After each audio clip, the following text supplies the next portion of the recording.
Всем добрый день! Сегодня мы продолжим тему перевозки животных. Тема эта непростая, многих волнует, и я решила поделиться с вами и рассказать, что следует предусмотреть для того, чтобы избежать ошибок и благополучно довести вашего животного до Ямайки. Министерство сельского хозяйства Ямайки – это достаточно сложное государственное учреждение, с которым не просто связаться. Они не отвечают, как правило, на электронную почту, практически невозможно дозвониться, поэтому вопрос с ними решать можно только приехав в офис и разговаривая непосредственно с менеджером. Для того, чтобы ввести животное на Ямайку, необходимо согласовать маршрут. К сожалению, ряд стран не входит по соглашению с Ямайкой на ввоз в эту страну. К ним относятся Панама, Турция и другие страны, которые сейчас для нас открыты. Поэтому для того, чтобы ввести животное, приходится писать письма в Министерство сельского хозяйства на имя главного врача для того, чтобы получить разрешение на ввоз по конкретно согласованному маршруту. При этом, если у вас транзит и в этот маршрут входит несколько стран, необходимо согласование каждой страны. Дальше непосредственно посадка в самолет с животным. Что выбрать? Везти животное в салоне, везти в багаже или купить дополнительное кресло? Каким классом лететь с животным? Эконом или бизнесом? Разрешается ли это? Вот на эти вопросы я постараюсь тоже ответить. Вес животного с переноской не должен превышать в салоне 8 кг.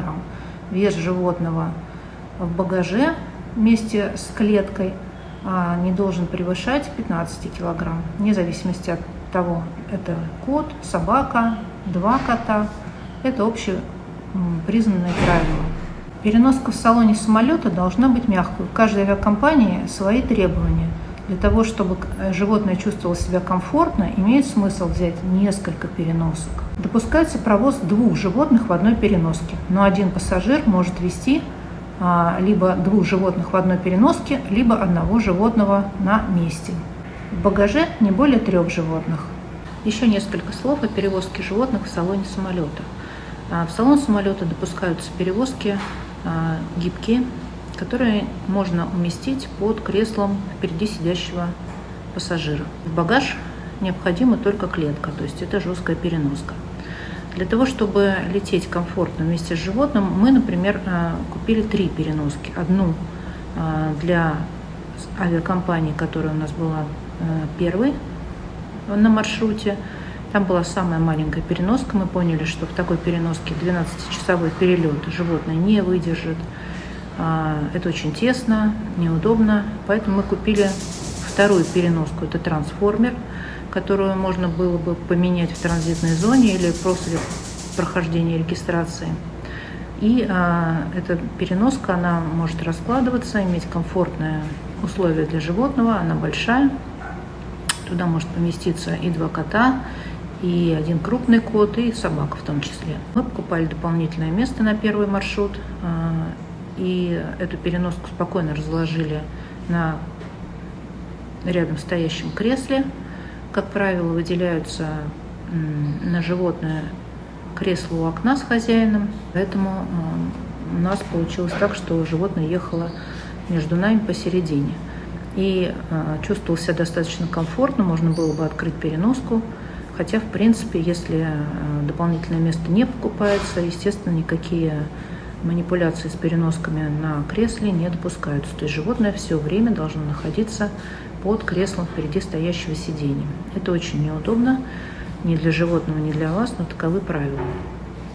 Теперь, что касается перелета сложным маршрутом.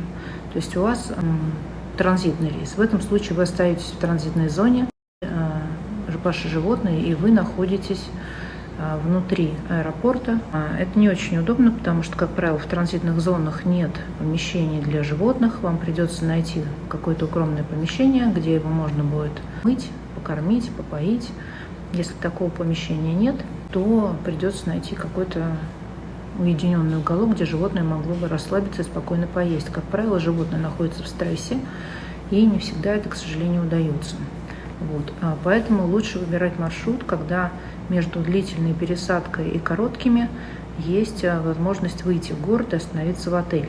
Если же вы все-таки выходите в город для отдыха, вы должны понимать, какие правила ввоза животного в эту страну, потому что вы покидаете транзитную зону, фактически вы въезжаете в страну и потом должны из нее выезжать.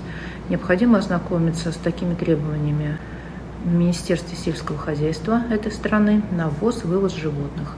Посмотреть, все ли документы у вас в порядке, всего ли достаточно. Если чего-то нет и нужно получение специального разрешения в Минсельхозе этой страны, то необходимо это получать. Также во многих странах написано, что существует карантин по прилету. Как правило, это предложение вводит в заблуждение тех, кто путешествует с животным. Все начинают пугаться, что животное заберут на некий карантин. Но оказывается, что, как правило, если у вас есть все документы о прививках, если ваше животное чувствует себя хорошо, если нет никаких болезненных проявлений, то при предъявлении этих документов вы просто подписываете согласие, что ваше животное перемещается в отель или место жительства, и никакого карантина у вас не возникает. В Монтего-Бэй, это второй город по величине Ямайки, нет ветконтроля. Поэтому для того, чтобы ваш маршрут был через Монтего-Бэй, вам придется получить специальное разрешение главного врача на ввоз животного через Монтего-Бэй. Это возможно, но сложно. Планируйте ваш маршрут через аэропорт Кингстона, там есть ветеринарная служба. Если вы прилетаете в субботу-воскресенье, вам необходимо также специальное разрешение для того, чтобы ветеринарный врач выехал в эти дни, так как эти дни являются нерабочими, вас никто не встретит. Если это разрешение не получить, к сожалению, вас либо не впустят, либо животное заберут на карантин, и вы будете оплачивать дополнительное содержание, либо просто могут не пустить в страну. Поэтому эти моменты необходимо предусматривать. Если ваш маршрут лежит через Панаму, вам необходимо получить разрешение на ввоз животного в страну в консульстве Панамы в Москве. К сожалению, это разрешение невозможно получить заранее, поэтому вы не сможете купить заранее в турецких авиалиниях билет на этой авиакомпании, и вам придется до самого последнего момента находиться в неведении, успеете вы получить это разрешение или нет. Вам необходимо будет связаться непосредственно с консульством, за день или за два поехать со всеми имеющимися документами на руках, получить от них разрешение и в последний момент купить билет на рейс авиакомпании, которая летит через Панаму. К сожалению, это лотерея, потому что на тот момент может не оказаться свободных мест для животных в самолете, и все ваши усилия, в том числе с разрешением, будут напрасны. Также нужно учитывать, что все билеты покупаются непосредственно на сайтах авиакомпаний, не через агрегаторы. Агрегаторы не бронируют билеты на животных, поэтому нужно каждый билет покупать непосредственно на сайте авиакомпании. В общем, это, конечно, очень неудобно, но, к сожалению, других вариантов нет. Знаем все примерные маршруты, которые пролегают через РФ, в особенности, если у вас нет визы или еще какие-то существуют проблемы выезда. Обращайтесь, будем думать, будем решать. Если вы решили лететь из Турции через Франкфурт, то, как правило, вы столкнетесь с тем, что вам не продадут билеты авиакомпании «Кондор», потому что, опять же, авиакомпания «Кондор» прилетает в Монтего-Бэй. Нет ветконтроля. Естественно, авиакомпания такие билеты не продает, поэтому необходимо получать спецразрешение в авиакомпании. Мы, например, писали письмо на директора генерального, и через какое-то время с помощью бешеных усилий все-таки такое письмо мы получили, нам удалось. Также существуют неприятные моменты. Авиакомпания «Люфтганза», которая осуществляет совместный рейс с «Кондором», очень часто снимает пассажиров стран СНГ бывших со своих рейсов без объяснения причин, с визами, без виз, неважно. Просто если вы русские и если у вас есть паспорта этих стран, они считают, что вы можете представлять угрозу, вы можете просить политическое убежище. И таких случаев очень много, мы сами с этим столкнулись. Здесь, как говорится, как повезет. Везде сейчас очень неспокойно, поэтому, наверное, нужно идти на какие-то риски и быть готовыми к тому, что может все пойти не по плану. Также необходимо учитывать, что на Ямайке очень мало кормов для животных, и все лекарства выдаются только ветеринарным врачом по рецепту. Ничего в аптеке самостоятельно купить нельзя. Поэтому необходимо запастись достаточно большим количеством кормов, лекарств. На все это нужно специальное разрешение. Специальное разрешение на корма и на лекарства точно так же получается параллельно разрешению на ввоз животного. Заполняются специальные формы, указывается количество, производитель, согласовывается с главным ветеринарным врачом, и только после этого вы можете ввести официально ваши лекарства для животных или взять их в салон самолета, если требуется медикаментозная помощь животному во время полета, и точно так же ввести корма, которые необходимы животному, если у него есть какие-то хронические заболевания. Корма здесь безумно дорогие, выбор очень маленький, ввозить из США тоже не вариант, получается очень дорого, поэтому для того, чтобы животное адаптировалось к местному питанию, к тем кормам, которые здесь есть в наличии, это в основном пурина, вторая часть видео будет как раз посвящена кормам, вы должны быть готовы к тому, что постепенно переводить на то, что есть, а для этого иметь запас привычного корма для того, чтобы животное не испытывало стресс и спокойно перешло на другой вид питания. Возникает вопрос, давать ли успокоительные препараты животному во время перелета. Это решать, конечно, индивидуально и советоваться с ветеринаром.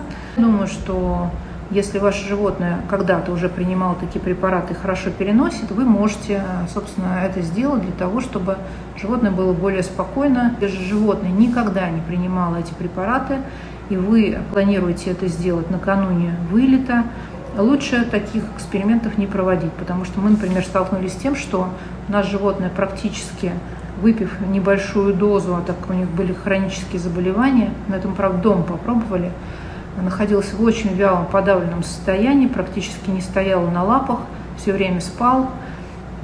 Не советую таких экспериментов, потому что хорошим это может просто не закончиться, животное просто умрет в дороге и не доедет. Поэтому лучше без препаратов, лучше с хозяином, спокойно, в нормальной переноске. Возьмите с собой автопоилки, автокормушки продаются специально для самолетов.